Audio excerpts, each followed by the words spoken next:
Olá, turma. Boa noite. Tudo bem com vocês?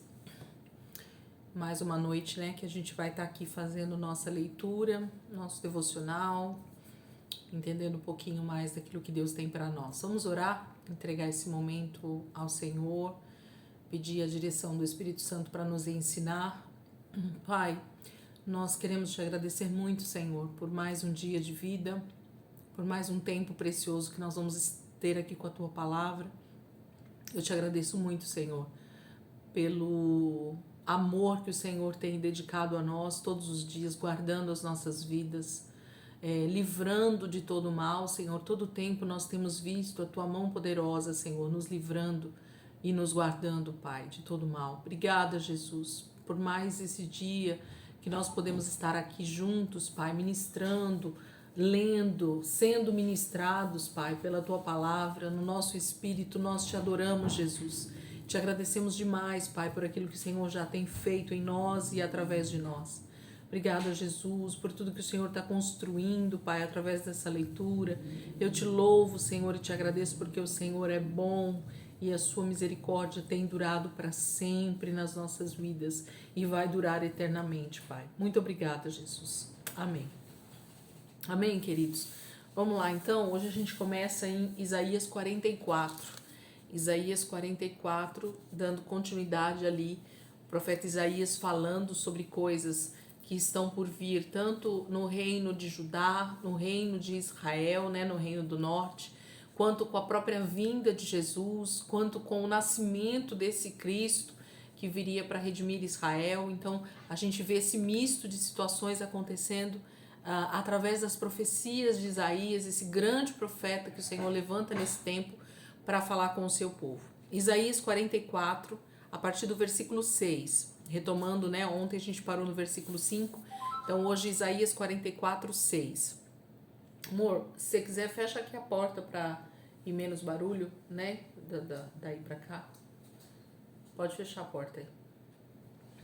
Assim diz o Senhor, o Rei de Israel, o seu Redentor, o Senhor dos Exércitos. Eu sou o primeiro e eu sou o último, além de mim não há Deus. Quem então é como eu? Que ele o anuncie, que ele declara e exponha diante de mim o que aconteceu desde que estabeleci meu antigo povo e o que ainda está por vir, para vir, que todos eles predigam as coisas futuras e o que irá acontecer. Não tremam, nem tenham medo. Não anunciei isto e não o predisse muito tempo atrás? Vocês são minhas testemunhas. Há outro Deus além de mim? Não existe nenhuma outra rocha. Não conheço nenhuma. Todos os que fazem imagens nada são, e as coisas que estimam são sem valor. As suas testemunhas nada veem e nada sabem, para que sejam envergonhados. Quem é que modela um Deus e funde uma imagem que de nada lhe serve?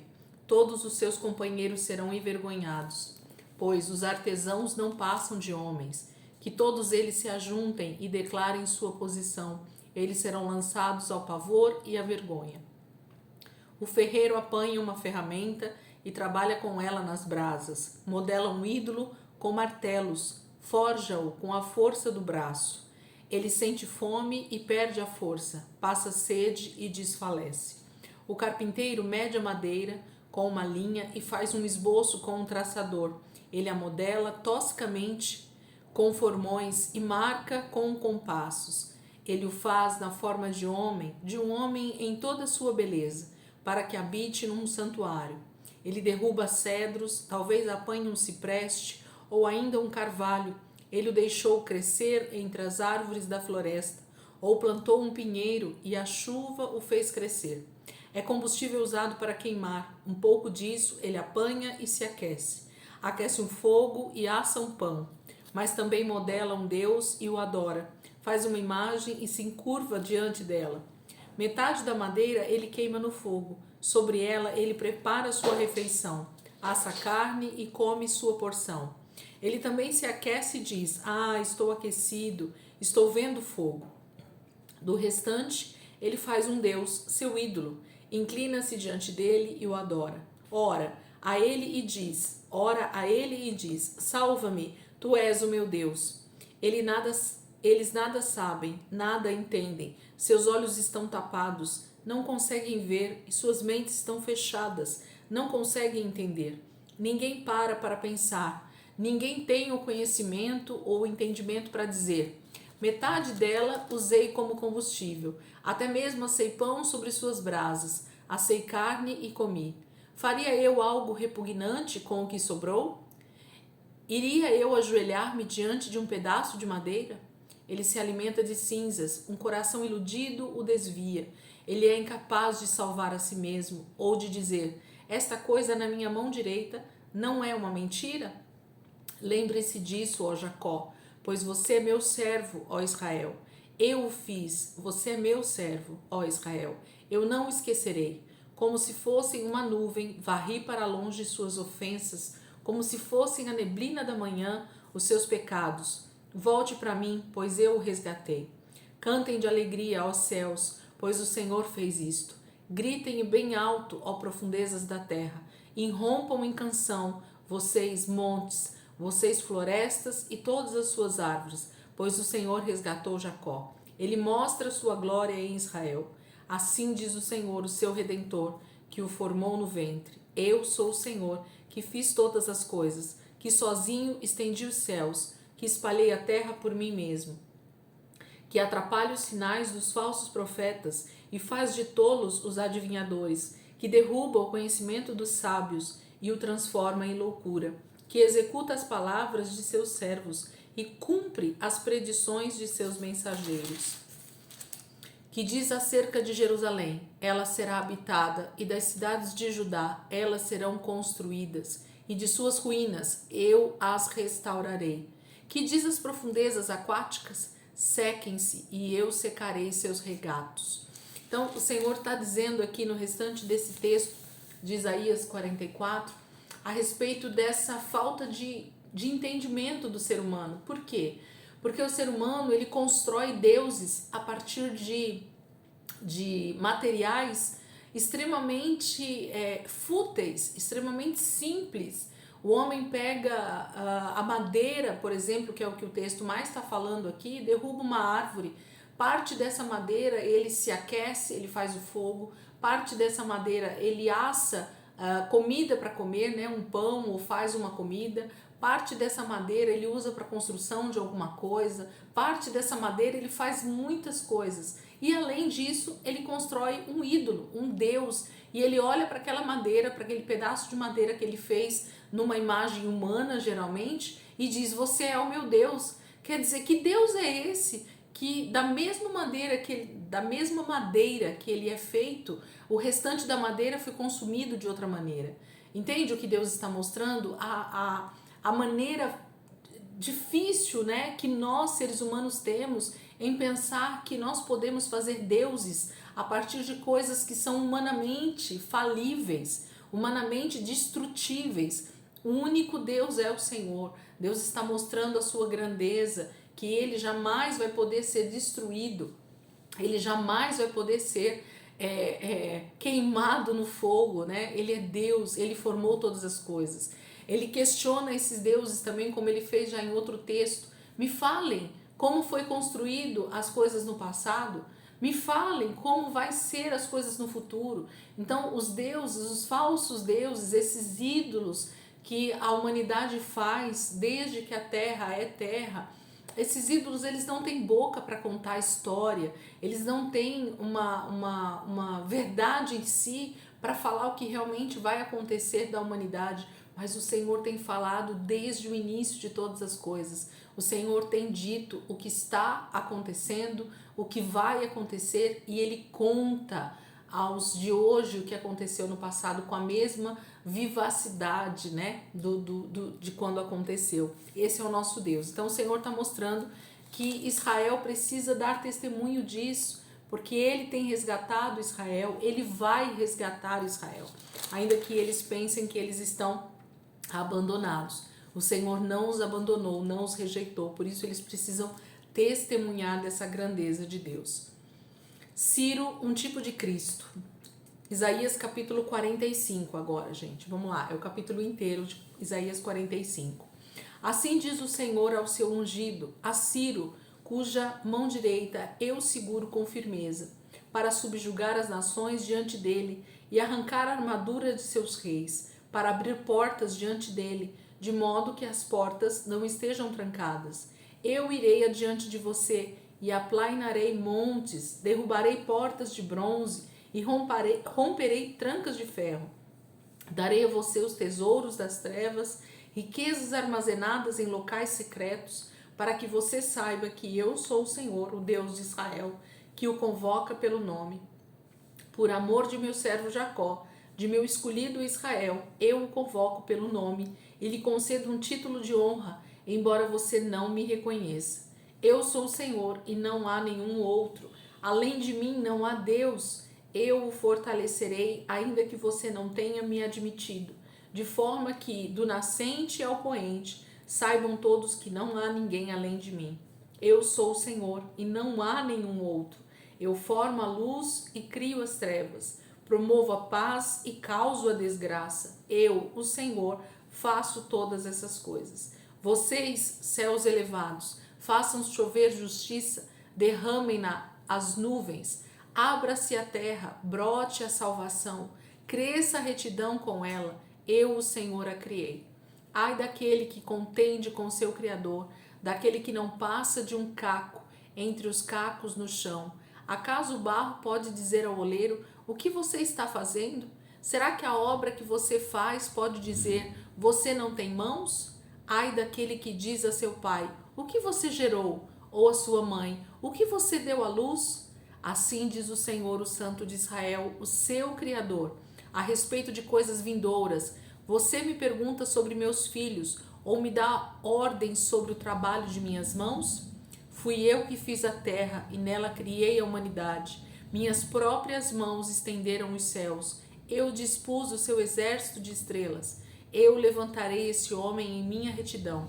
Farei direitos todos os seus caminhos. Ele reconstruirá minha cidade e libertará os exilados, sem exigir pagamento nem qualquer recompensa, diz o Senhor dos Exércitos. Assim diz o Senhor: os produtos do Egito e as mercadorias da Etiópia e aqueles altos sabeus passarão para o seu lado e lhe pertencerão, ó Jerusalém. Eles a seguirão, acorrentados passarão para o seu lado. Eles se inclinarão diante de você e lhe implorarão, dizendo: certamente Deus está com você e não há outro. Não há nenhum outro Deus. Verdadeiramente tu és um Deus que se esconde, ó Deus, e Salvador de Israel. Todos os que fazem ídolos serão envergonhados e constrangidos, juntos cairão em constrangimento. Mas Israel será salvo pelo Senhor com uma salvação eterna. Vocês jamais serão envergonhados ou constrangidos por toda a eternidade. Não falei secretamente de algum lugar numa terra de trevas. Eu não disse aos descendentes de Jacó: procurem-me à toa. Eu, o Senhor, falo a verdade. Eu anuncio o que é certo. Ajuntem-se e venham, reúnam-se vocês, fugitivo das nações. São ignorantes aqueles que levam de um lado para o outro imagens de madeira, que oram a deuses que não podem salvar. Declarem o que deve ser, apresentem provas, que eles juntamente se aconselhem. Quem há muito predisse isso? Quem o declarou desde o passado distante? Não fui eu, o Senhor? E não há outro Deus além de mim, um Deus justo e salvador. Não há outro além de mim. Voltem-se para mim e sejam salvos, todos vocês, confins da terra, pois eu sou Deus e não há nenhum outro. Por mim mesmo eu jurei, a minha boca pronunciou com toda a integridade, uma palavra que não será revogada. Diante de mim todo joelho se dobrará, junto a mim toda língua jurará. Dirão a meu respeito: somente no Senhor estão a justiça e a força. Todos os que o odeiam virão a ele e serão envergonhados. Mas no Senhor todos os descendentes de Israel serão considerados justos e exultarão. Gente, Isaías 45 fala de Ciro, de um homem que vai ser usado pelo próprio Deus para construir um grande império, que seria o império Medo-Persa. E Ciro então vai ser aquele que vai libertar Israel do exílio da Babilônia. Nós vamos ver isso lá na frente. O Senhor está profetizando aqui sobre Ciro, sobre esse homem, que aqui a gente sabe que já é Ciro, mas a profecia não está dizendo o nome dele, só está dizendo que Deus vai levantá-lo com uma autoridade que não é dele, com uma força que não vem dele, mas ele vai honrar o Senhor de uma maneira que as pessoas vão dizer só Deus para fazer isso por Israel, porque ele vai ser o libertador de Israel da Babilônia. Quando ele tomar o território da Babilônia, ele vai ser o libertador de Israel. Então ele vai ser o homem usado para trazer a salvação a Israel, para tirá-los do exílio. E o Senhor diz que ele não vai cobrar nada. Ele vai libertar o seu povo porque é a mão do Senhor que está conduzindo Ciro. Nós vamos ver essa história lá na frente, vocês vão ver que maravilhoso. É ver Deus movendo céus e terra, Deus entrando na história através da vida de grandes homens, que aqui no caso Ciro se torna um dos grandes imperadores, de um dos grandes poderosos da terra, através do Império Medo-Persa. E ele vai ser esse que vai libertar. Israel jamais será envergonhado, porque o Senhor traz honra ao seu povo e ele usa quem ele quer. Gente, o anticristo, ele vai ser usado pelo nosso Deus para trazer opressão, para trazer morte, para trazer desgraça, porque é o Senhor quem está dando poder, que está liberando o poder para o anticristo. Nós precisamos ler a palavra e entender que Deus tem o controle de todas as coisas desde a eternidade. Nada saiu do controle do nosso Deus. Nós precisamos ter essa convicção. Isaías 46, gente.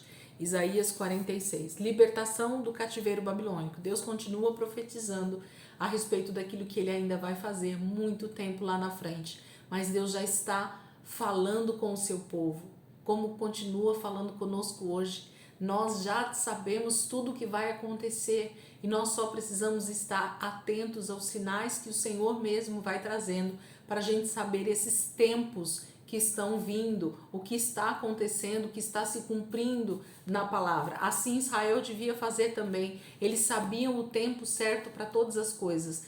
Aqueles que realmente estavam atentos aos sinais e à palavra que Deus estava trazendo. Isaías 46. Bel se inclina, Nebo se abaixa, os seus ídolos são levados por animais de carga. As imagens que são levadas por aí são pesadas, um fardo para os exaustos. Juntos eles se abaixam e se inclinam, incapazes de salvar o fardo. Eles mesmos vão para o cativeiro. Escute-me, ó casa de Jacó, todos vocês que restam da nação de Israel. Vocês, a quem tenho sustentado desde que foram concebidos e que tenho carregado desde o seu nascimento.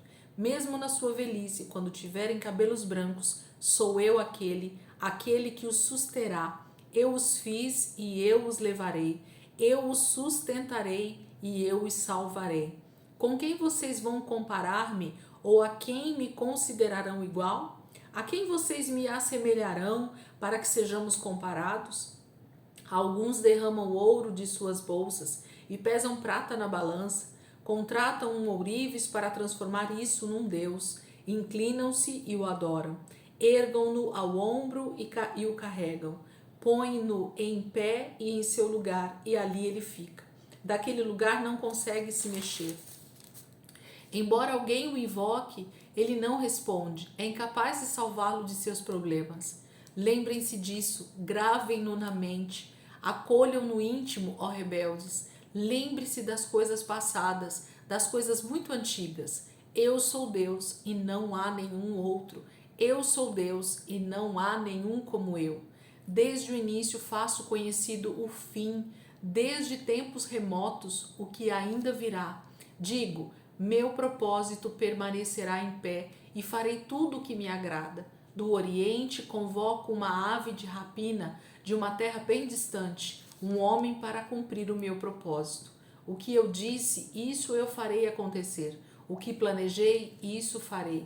Escutem-me, vocês de coração obstinado, vocês que estão longe da retidão. Estou trazendo para perto a minha retidão. Ela não está distante e a minha salvação não será adiada. Concederei salvação a Sião e meu esplendor a Israel. Gente, o Senhor está falando que ele vai cumprir tudo aquilo que ele vem falando, né, em sua palavra. Desde o momento em que Gênesis 1:1 começou a ser escrito, o Senhor já sabe o princípio, o fim desde o princípio. É isso que o versículo está falando. Esse versículo é maravilhoso dentro desse contexto de Isaías 46, versículo 10. Desde o início faço conhecido o fim, desde tempos remotos o que ainda virá. Então Deus é o nosso Deus é o único que conhece o fim desde o princípio. Deus está fazendo a sua história, Deus está promovendo a sua majestade, o seu poder na humanidade desde o princípio. Deus já sabe tudo, gente. Aí vocês podem dizer assim, mas por que Deus permite as coisas? Porque na verdade o livre-arbítrio, ele é o grande amor de Deus.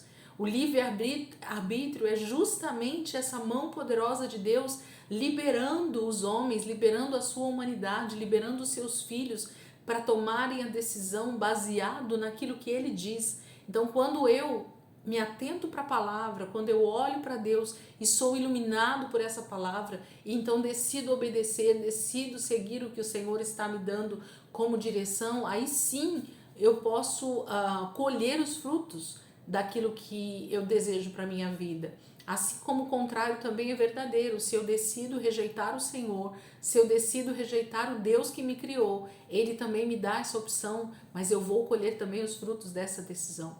Então, Deus, Ele conhece todas as coisas, sabe todas as coisas, e Ele então permite que o livre-arbítrio esteja a nosso dispor, para que eu e você decidamos se queremos passar a eternidade com Ele ou sem Ele. A decisão é toda nossa. Ele está dizendo para Israel, eu vou cumprir tudo aquilo que eu tenho falado. Eu vou enviar esse homem, eu vou enviar esse que vai trazer, né, o meu juízo. O Senhor fala que o anticristo é ele quem traz, o anticristo é ele quem envia, ele libera.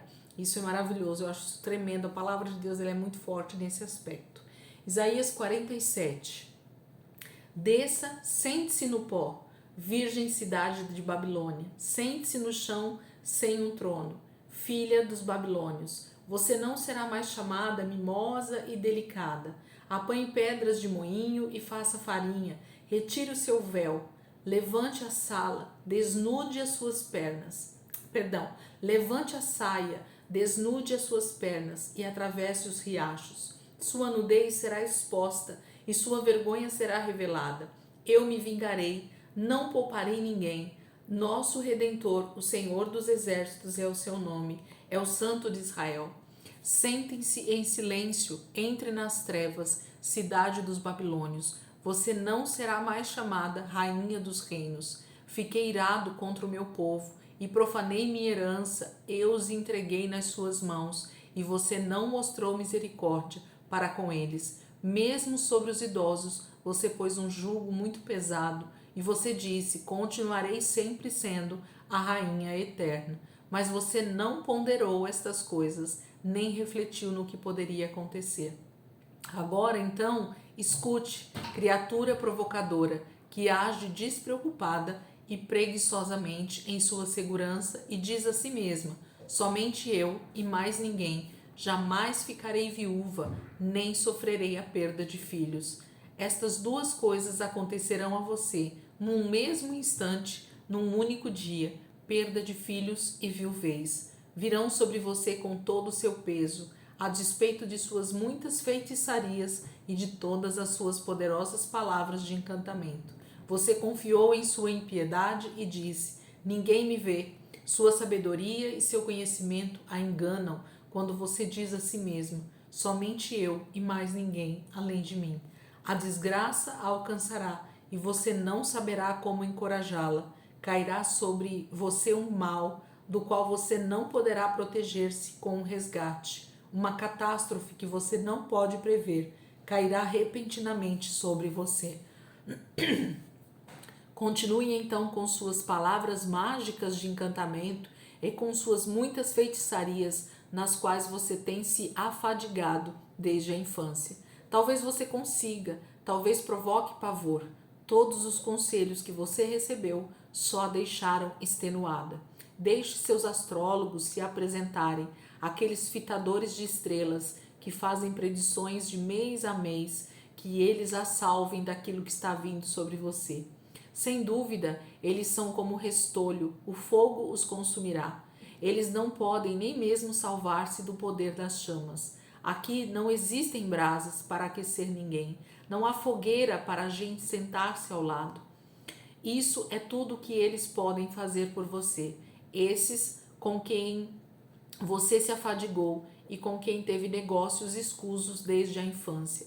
Cada um deles prossegue em seu erro, não há ninguém que possa salvá-lo. O Senhor está falando aqui sobre a Babilônia. Deus já está dando a profecia sobre a Babilônia de que ela vai ser totalmente destruída, de que ela vai ser arrasada quando o reino da Pérsia vier.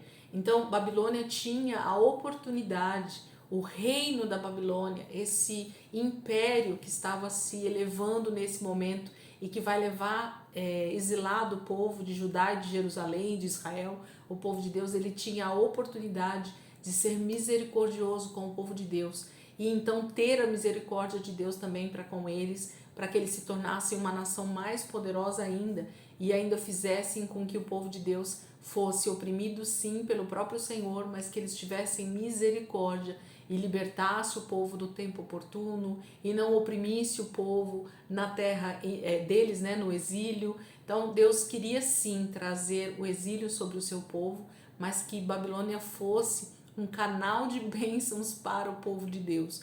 Ainda que eles estivessem debaixo de exílio, a Babilônia poderia ter servido de lugar de honra, né, para o povo de Israel. Poderia ter abençoado, né, a nação de Abraão, mas eles não fizeram, pelo contrário, eles oprimiram até os mais velhos, a palavra está dizendo.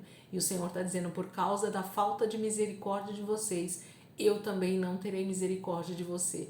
Você ficará viúva e sem filhos ao mesmo tempo. Então Deus está falando de destruir uma nação mesmo, de fazer ela se tornar nada diante de outras nações. E o Senhor então está falando isso muito tempo antes da nação, do reino babilônico tomar o grande território que eles tomaram, eles se tornaram uma grande nação, eles conquistaram muitos territórios, mas quando vem o reino medo-persa, eles tomam toda a nação, o reino babilônico, destroem tudo, ela se torna nada, porque o Senhor está profetizando, o Senhor está falando. Amém? Isaías 48 é o nosso último texto de hoje. Escute isto, ó comunidade de Jacó, vocês que são chamados pelo nome de Israel e vêm da linhagem de Judá, vocês que fazem juramentos pelo nome do Senhor e invocam o Deus de Israel, mas não em verdade ou retidão. Vocês que chamam a si mesmos cidadãos da cidade santa e dizem confiar no Deus de Israel, o Senhor dos exércitos é o seu nome. Eu predisse há muito as coisas passadas, minha boca as anunciou, eu as fiz conhecidas. Então repentinamente agi e elas aconteceram. Pois eu sabia quão obstinado você era. Os tendões e o seu pescoço eram ferro e a sua testa era bronze. Por isso há muito lhe contei essas coisas. Antes que acontecessem, eu as anunciei a você, para que você não pudesse dizer, meus ídolos a fizeram, minha imagem de madeira e meu Deus de metal as determinaram. Você tem ouvido essas coisas, olhe para todas elas. Você não irá admiti-las? De agora em diante eu lhe contarei coisas novas, coisas ocultas que você desconhece. Elas foram criadas agora e não há muito tempo. Você nunca as conheceu antes. Por isso você não pode dizer, sim, eu as conhecia. Você não tinha conhecimento nem entendimento. Desde a antiguidade o seu ouvido tem se fechado. Sei quão traiçoeiro você é. Desde o nascimento você foi chamado rebelde. Por amor do meu próprio nome, eu adio a minha ira. Por amor de meu louvor, eu a contive, para que você não fosse eliminado. Veja, eu refinei você. Embora não como prata, eu o provei na fornalha da aflição. Por amor de mim mesmo, eu faço isso. Como posso permitir que eu mesmo seja difamado? Não darei minha glória a nenhum outro. Escute-me, ó Jacó, Israel, a quem chamei. Eu sou sempre o mesmo, eu sou o primeiro e eu sou o último. Minha própria mão lançou os alicerces da terra, e a minha mão direita estendeu os céus, quando eu os convoco. Todos juntos se põem em pé. Reúnam-se todos vocês e escutem. Qual dos ídolos predisse essas coisas? O amado do Senhor cumprirá seu propósito contra a Babilônia. Seu braço será contra os babilônios. Eu mesmo falei. Sim, eu o chamei. Eu o trairei e ele será bem, eu o trarei e ele será bem-sucedido em sua missão. Aproximem-se de mim e escutem isso. Desde o primeiro anúncio, não falei secretamente. Na hora em que acontecer, estarei ali. E agora, o soberano, o Senhor, me enviou com o seu espírito. Assim diz o Senhor, o seu redentor, o Santo de Israel. Eu sou o Senhor, o seu Deus, que lhe ensina o que é melhor para você, que o dirige no caminho em que você deve ir. Se tão somente você tivesse prestado atenção às minhas ordens, sua paz seria como um rio, sua retidão como as ondas do mar. Seus descendentes seriam como a areia, seus filhos como seus inúmeros grãos. O nome deles jamais seria eliminado, nem destruído de diante de mim. Deixem a Babilônia, fujam do meio dos babilônios. Anunciem isso com gritos de alegria e proclamem-no. Enviem-no aos confins da terra. Digam: o Senhor resgatou seu servo Jacó. Não tiveram sede quando ele os conduziu através dos desertos. Ele fez água fluir da rocha para eles. Fendeu a rocha e a água jorrou. Não há paz alguma para os ímpios, diz o Senhor. Deus está dizendo que ele vai fazer. Aquilo que ele tem dito desde o início, ele vai fazer. E o que Deus está dizendo aqui para eles, para Israel, para esse povo? Porque o Senhor está usando Isaías nesse momento para trazer uma mensagem para Israel, reino do norte, e Judá e Jerusalém, reino do sul, a respeito do exílio, a respeito da destruição que ele vai trazer sobre Israel, sobre Judá, sobre Jerusalém, a levá-los para o exílio, mas que o Senhor também, depois disso, vai usar um homem que vai ser grande e que o Senhor, a mão do Senhor vai dar poder para ele, para que ele libere o seu povo para voltar à sua terra. O Senhor vai os resgatar novamente. Aqueles que temerem ao Senhor vão voltar para a sua terra, vão ter novamente fartura. Então o Senhor vai dizendo ao mesmo tempo, de novo, uma palavra dura de juízo, mas uma palavra de consolo, em que o Senhor vai restaurar todas as coisas. Então eu consigo ver em toda a palavra de Deus esse dueto, né, de profecias do Senhor falando sobre o seu juízo, sobre aquilo que ele vai fazer, trazendo juízo sobre a terra, mas também sobre a redenção que ele vai trazer sobre Israel e sobre toda a terra. O Senhor fala com Israel, fala com as nações, fala com os povos que vão trazer opressão sobre o seu povo. Ele vai trazendo a profecia, ele vai trazendo o entendimento para que cada um saiba que, se der ouvidos à voz do Senhor, vai estar debaixo de uma palavra profética de bênção. Aqueles que também não derem ouvidos ao Senhor vão estar debaixo de uma palavra profética de juízo. Então, nós escolhemos debaixo de que palavra nós desejamos estar no dia da ira do Senhor, no dia que o Senhor vier com a sua ira por causa da impiedade, por causa da iniquidade na terra. Então, quem decide o que vai viver no presente e no futuro, principalmente, somos nós. Olhando para a palavra de Deus, nós vamos entendendo aquilo que Deus está fazendo. Amém, queridos? Terminamos a nossa leitura de hoje. Meu celular está querendo desligar e não quero terminar repentinamente aqui. Então vamos deixar por aqui. Amanhã a gente vai continuar Isaías 49 e a gente vai entendendo um pouquinho mais do que o Senhor está fazendo aqui na nossa leitura. Amém? Dentro da palavra de Deus. Deus abençoe e ótima noite para vocês, viu? Amanhã, se Deus quiser, a gente está por aqui.